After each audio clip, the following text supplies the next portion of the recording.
Welcome to the LoveWorks podcast. My name is Chris Duncan, and my wife Jennifer and I are marriage coaches and ministers in our local church. We've been married for over 20 years and have 6 wonderful children.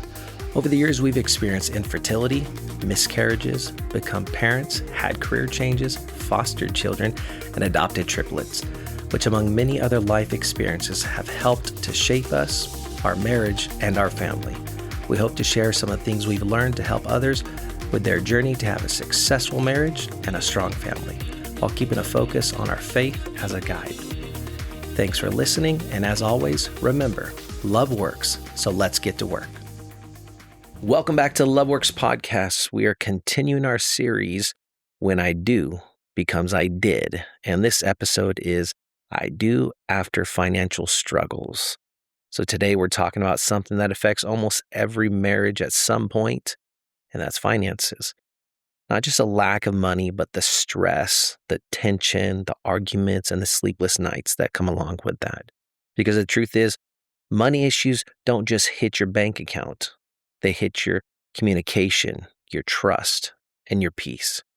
Today, we're going to talk about how to say I do even after those financial hardships and how to rebuild stronger than before. But before we launch into this episode, we want to say thank you to everyone that has been listening to us over the past couple years. This little podcast has been heard in 12 countries or territories. Some newest ones, Hong Kong, Bahrain, and Ecuador. Jen feels those are bots that are actually listening and not people. Absolutely. So, Trying to get all our secrets. Thank you to all you bots out there listening. And this little podcast has been heard in 64 cities in these 12 countries or territories. That is absolutely crazy. There's a lot of bots. Thank you so much for listening in and sharing the podcast. So, and for those of you that don't know, I don't know why I thought about this, but we started this podcast because our ministry at our local church involved talking to and hanging out with, and at times coaching married couples. And so we thought about a way we could share some of our experiences, our mistakes, a lot of them, our triumphs, and sometimes just the conversations that Jen and I would have just sitting with each other. And how could we share this with a group of people? How could we share it with the most amount of people in the most effective way? And so we decided, hey, a fun way could be a podcast. So if you didn't know that, that's how the LoveWorks podcast came to be. So again, thank you so much for joining us and for sharing it. So please do like, rate, and share. And one more thing before we jump into this episode, Jen, go ahead and share your What's That. All right. So my What's That for this episode is, again, Asher. He's 3, so he's in that really funny stage right now where they say really funny, cute things. His newest thing is to tell stories, and they're like the stories that never end. So they just go on and on and on and on. Forever. So tonight at dinner, his story was about a Mustang car that he has, and it's in the shop. So that's why we can't see it. It's blue, and it's a Dragon Mustang car. It has wings. And it can fly if you push the little button that goes beep, boop. That is an amazing car. Yeah, it's amazing. But it's in the shop, so we haven't seen it yet.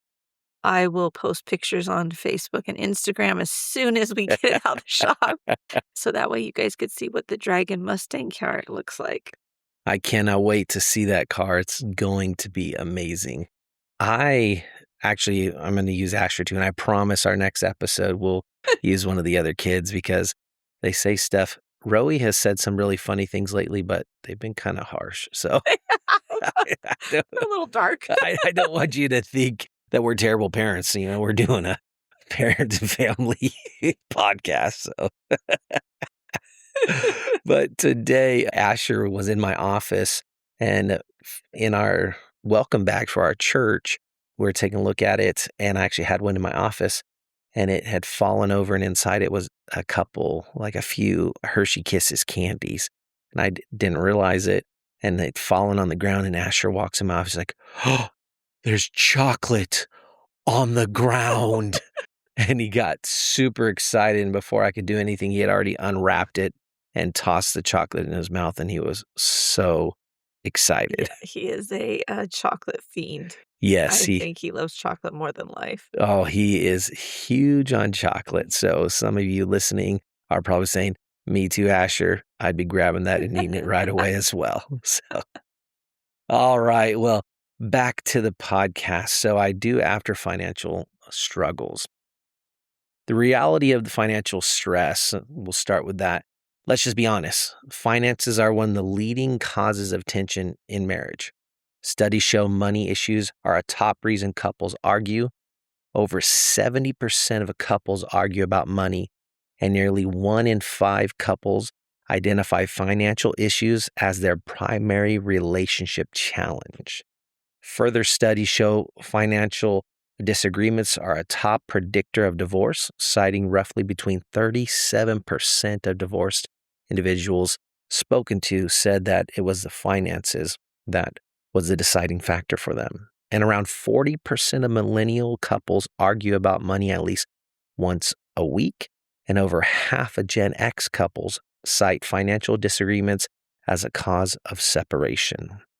Financial stress can increase anxiety, depression, and relational conflict. And here's why. A lot of times couples view money differently. Money can represent different things to different people depending on how they were raised and how money was viewed in their home. Money can represent security. It can represent control. It can represent trust. It can represent provision. And so when finances are unstable, it doesn't just feel inconvenient, it feels unsafe. And that's why it can be such a big issue in a marriage, in a relationship, not just, oh, we can't pay the bill, but it goes even deeper than that. I think especially when one person doesn't assign the same value to it, like, oh, it'll be okay, we'll get through this, or, they're not really that like upset about it. And the other person's like, okay, I need a roof over my head. It's, it can be very unsettling for sure. And financial struggles can affect your marriage. Financial pressures can cause the blame game. You spend too much. You're not worried about the money enough. You're too, like Jen was saying, you're too casual. Like it is what it is, right? And it can cause pressure for scarcity. Financial pressure can cause scarcity because of hiding purchases or debt.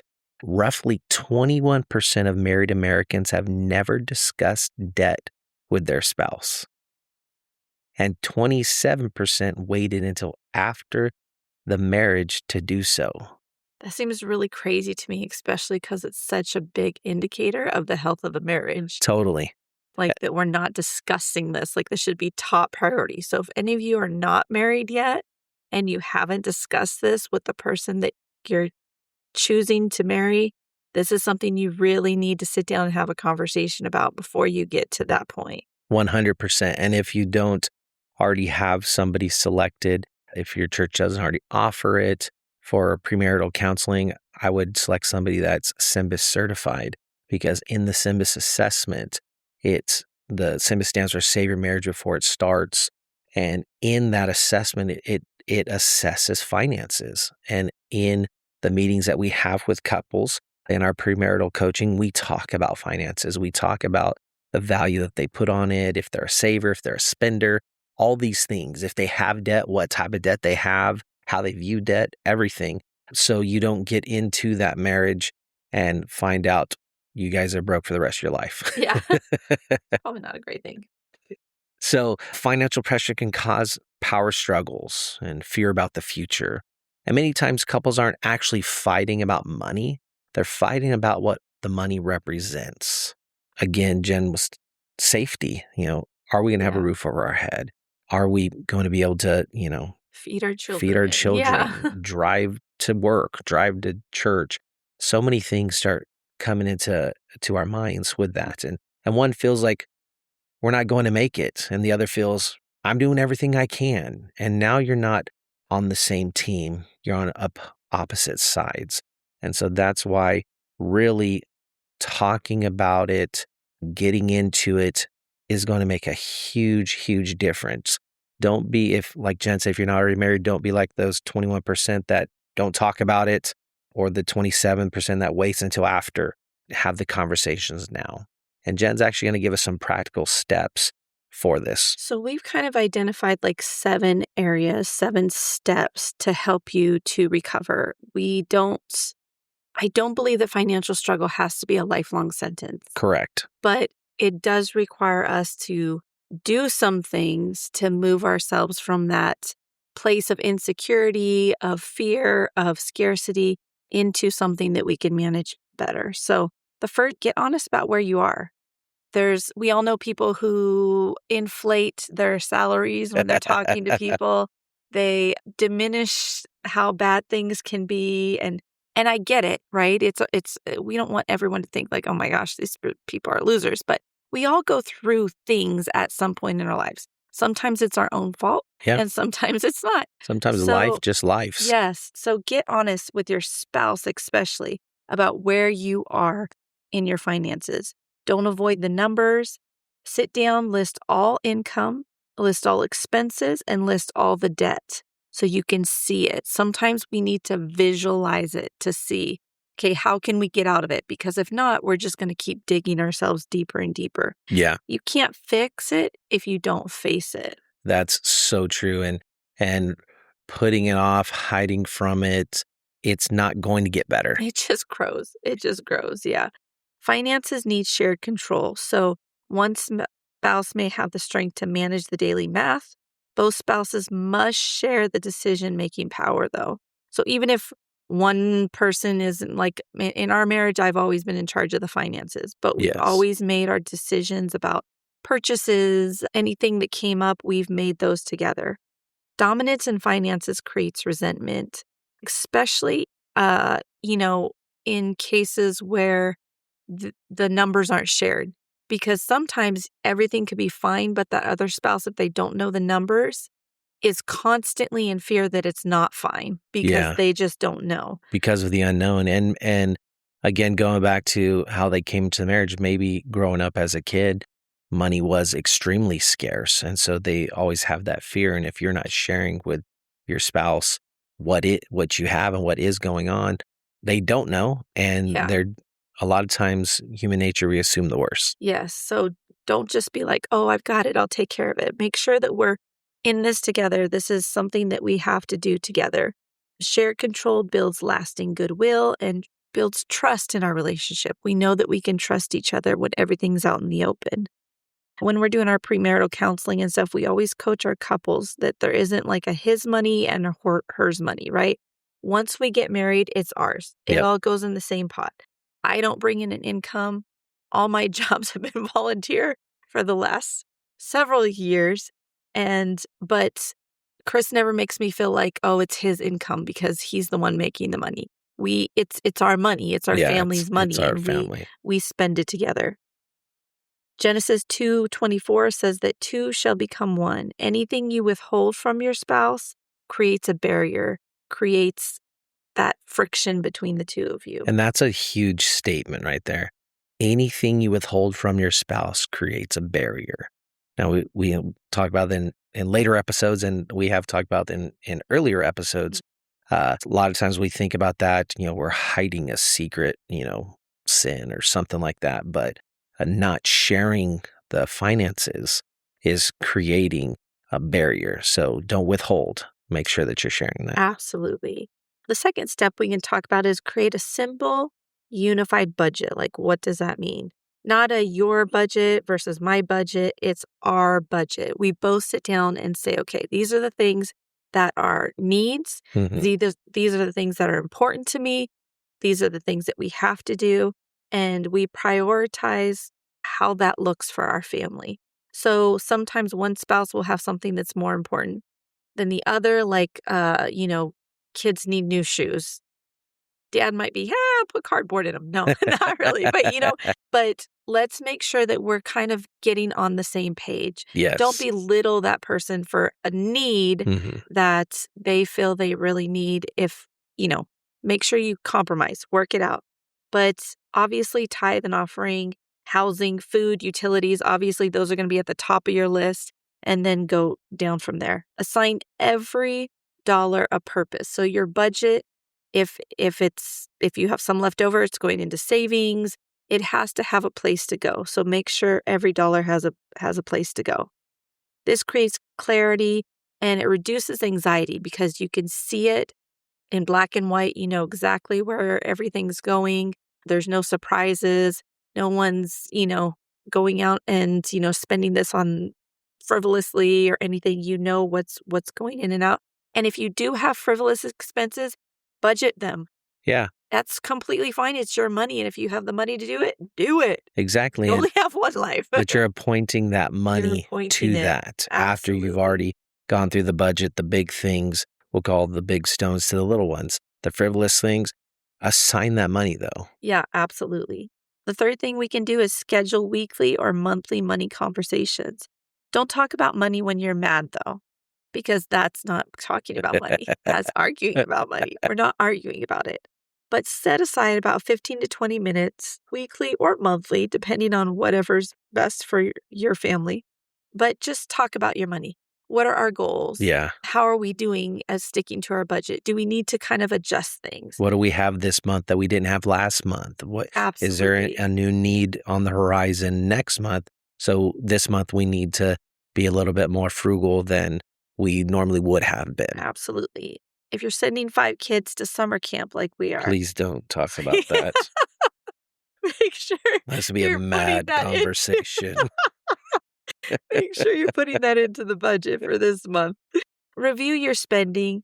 Make sure that you're sticking to your budget. And if you haven't stuck to your budget and you need to adjust, this gives you that opportunity to kind of look at it and adjust as needed. Consistency builds trust. So building these will not only help you in your marriage, but this is going to help set healthy examples for your children when they're growing up and their whole idea of what money looks like and how it should be spent and help them to be more frugal. Our fourth step is eliminate secrecy, which we've kind of talked a little bit about, but no hidden purchases, no financial surprises. There has to be transparency to be trust. Absolutely. And now I would say one caveat is make sure, because I know like with Chris, he likes to buy gifts. And so since I do the finances, sometimes he could buy gifts and I'm like, oh, wow, okay, well, early on, I didn't budget for that. So that's one of those things that you need to kind of tuck in your budget. If your spouse is a gift giver and you can carve out some money to put away each month so they can have that little extra to give gifts, then definitely make sure you're putting that in there as well. And if you can't, maybe you're thinking, you're listening right now and you're like, we don't have that extra. We've been there. Trust me, we've been there. We've been there where the debit card got rejected at the dollar store. That's not a lie. We've been there. Life happens, right? We're not there any longer. So, but at that point, we couldn't factor that into the budget. I still gave gifts. They were just different types. Sometimes they were homemade and sometimes they were from 5 and Below or something. But so don't feel like, oh, great, I don't have that age and stage, right? And so just make sure that you're looking at it that way. Number 5 is start small wins. So you don't need an overnight miracle, right? Probably 0.00000% of us are going to win the lottery. I hope you do. I pray blessings of winning the lottery on all of you. Hey, if you do, you better pay your tithes. But it's probably not going to happen. So we have to start small. You need momentum. So pick some little things that you can do, some things that you can do right away. Pay off one small debt. Like, okay, within the next 6 months, we're going to get rid of this credit card or this car payment or whatever it is that's keeping you, kind of tying up some of your resources. Pay off one debt, and then you can move on to the next and the next. If you have all your debt paid off, start saving. Try to save up your first $500. Or if you are more blessed than that, set a different goal. But they can be small, they can be large, they can be whatever. Depends on what your financial status is. But having those goals is going to help, especially if you're doing it together, Hmm. because it creates that bond that, Yeah. hey, we're in this together. We're in this life, this financial, whatever we're going through together, and we're setting goals together and we're heading towards them instead of getting friction and being at odds with one another. Exactly. If money's tight, try cutting one unnecessary expense. And both And that of could you, be a small win right there, big time. absolutely. There's you see those, I think it's Rocket Mortgage. This podcast is not sponsored by Rocket Mortgage, but Rocket Mortgage if you'd like to. Now, there's that app that will kind of tell you what your subscriptions are. Yeah. And you'd be surprised how many subscriptions you're paying double on or Yeah. you're paying that you don't even use. That could be a small win right there. It is crazy. Like, when before we even had kids, we were trying to budget. So this was, a couple decades ago. And one thing that we identified in our budget was coffee. Oh. Like, we were spending hundreds Crazy of dollars budget. on coffee every month. And I'm like, oh my gosh, like, what are we doing? So what we decided to do is we both went out and we both got a $50 gift card to the coffee store. And that's all we could spend. Yeah. We each had $50 for that month. And then at the end of the month, we could reload it for the next month, the $50. But it was one way that we could eliminate a lot of that unnecessary, like mindless buying that Yeah. we can get so tied up in. So do that. You could do like a gift card to Amazon, because we all know that we spend way too much money on at Amazon. Yeah. And that can help you kind of like budget how much you're going to spend each month. Okay, I only have, $100 to spend on Amazon this month. What am I going to use that on? So there's little ways that you can do things together that can help you get those little wins. And then that feels like you're progressing, right? Because you're Absolutely. not just sitting there stuck in this mess that you're like, we're never going to get out of this. Number 6, reduce financial pressure together. So there's some areas you can cut back temporarily. Is there gym memberships we can give up? Is there salon services we can give up? Is there, these little things that maybe we're not going to give them up for the rest of our lives, but for the next couple months or for the next 6 months, or maybe we don't go out to eat, so often. Maybe we just go out to eat once a month or whatever. There's little things you can do temporarily that will help ease that financial pressure. You can pick up some extra income if needed. I know a lot of people do like Uber Eats and DoorDash and all these other things that you can do just to get a little extra to kind of help And you. nowadays, there's a lot of options. Oh, there's so many options to do that, to pick up some extra money as needed. And not that it's going to be huge and replace, your current job, but just something that will relieve a little bit pressure. Little bit helps. Yeah. And I know it doesn't seem like, oh my gosh, it's $1 million, but even sometimes $100 can go like a long way. You don't realize how far that can actually go. Work as a team. Do these things together. Brainstorm together. How can we do this together? Yeah. You're not competitors. You guys are a team to win this battle, this struggle that you're going through. Number 7, consider outside help. If you just can't seem to get out of a rut, you're stuck, there's financial coaches, there's budgeting tools, there's great budgeting podcasts, there's lots of Facebook pages that can go and they give you some great tools and tips. There's books. I mean, there's so many resources, and some of them are completely free. So if you're struggling, you're like, I can't afford book, but you can turn on your radio or you can, click on your phone and get a podcast. So there's all these things that you can reach out and kind of invest in your financial future together. And now all of you know just how old we are because Jen referred to the radio. I just heard that in my head and I was like, oh my gosh. Our son doesn't even know how to use a radio in his car. I don't know if I have a radio in my car. Last, if you need counseling, some people have so much baggage from their childhood because there was financial struggles or insecurity in their homes. And it's something that they're going to constantly struggle with unless they get some counseling. Absolutely. So it can help rewire how they're thinking about money and how they spend money.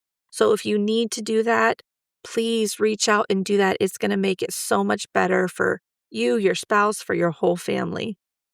Being wise with our money is going to speed up our recovery.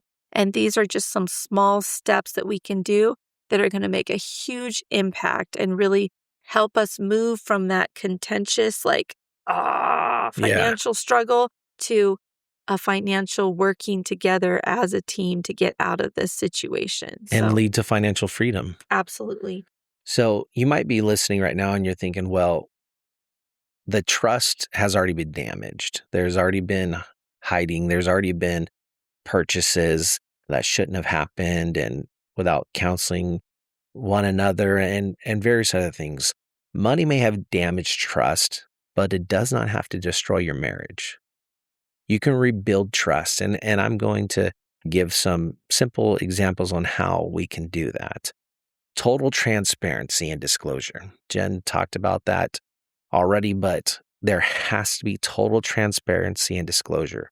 Immediately disclose all accounts, debts, assets.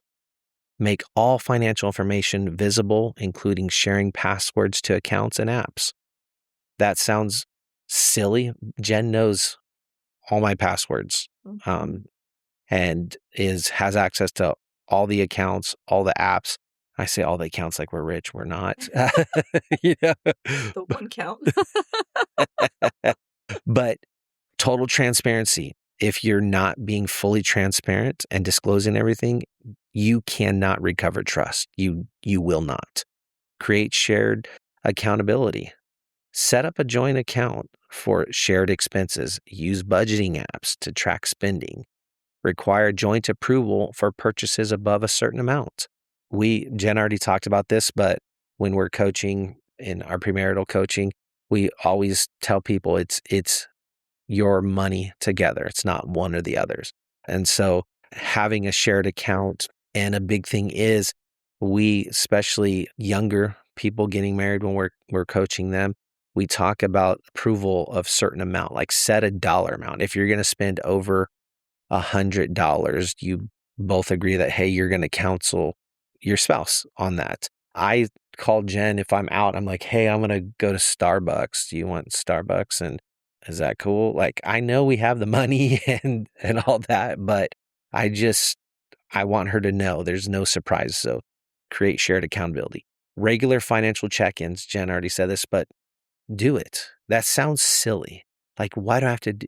Because you're trying to get trust back. Yeah. You're trying to build that up. So have a regular financial check-in. Let it be weekly, and then maybe it goes to monthly, but you're reviewing the budget, the progress toward the financial goals that you guys are setting in these initial meetings, and it fosters open communication. And the great thing about this is these check-ins, you'll see like, okay, we set a goal to pay off this, $500 debt that we had. We've done that now. We're 2-3 months into it. We were able to pay that off. That's a win. Yeah. That you guys did together. And keep track of those. Yeah. I think it sounds silly, but keep track of those wins. Whether you put it up on a whiteboard or, write it on your little list, keep track of those things. It'll help you to see like just how far you really have come together. Understand the why. Explore the root causes of the secret behavior, such as fear, shame, avoidance, to rebuild compassion, prevent reoccurrences. Explore the why. Why was I hiding that purchase anyways? Why did I go do that behind their back? There's a reason it's in there. And again, open communication, sitting out. And if you don't know why, you may need to speak to somebody and get clarity as to why to help you move forward. And that's the next thing. Seek professional help. Consult a counselor or financial therapist to process the emotional damage and create a constructive path forward. A lot of companies now, within the medical that they provide, there's access to counselors and stuff that the company health plan covers. Yeah. There's 800 numbers you can call to and talk to somebody for free, and they can give you some coaching or direct you to somebody that can help you.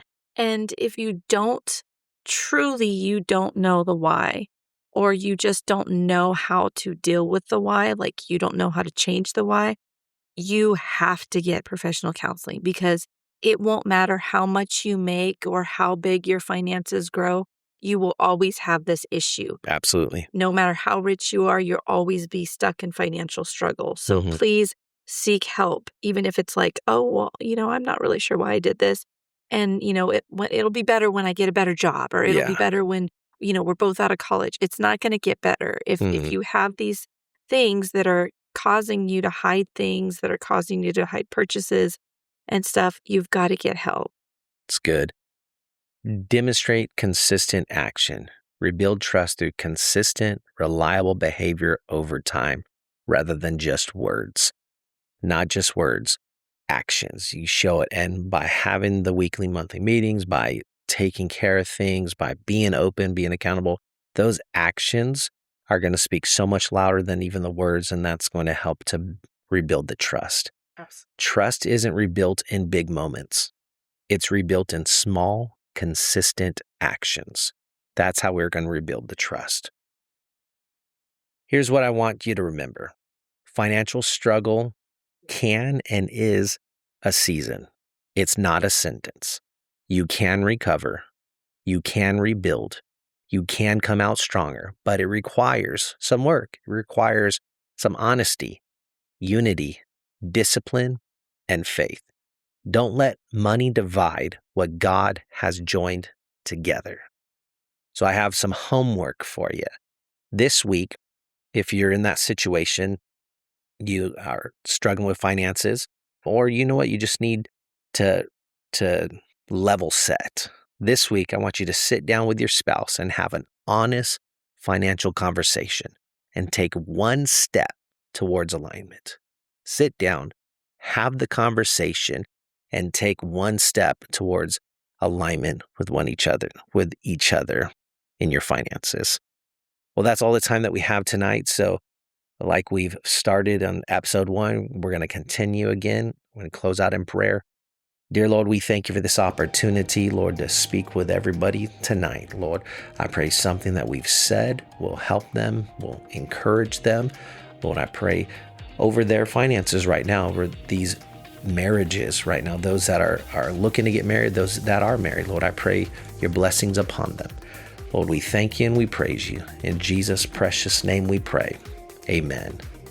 Remember, love works, so let's get to work.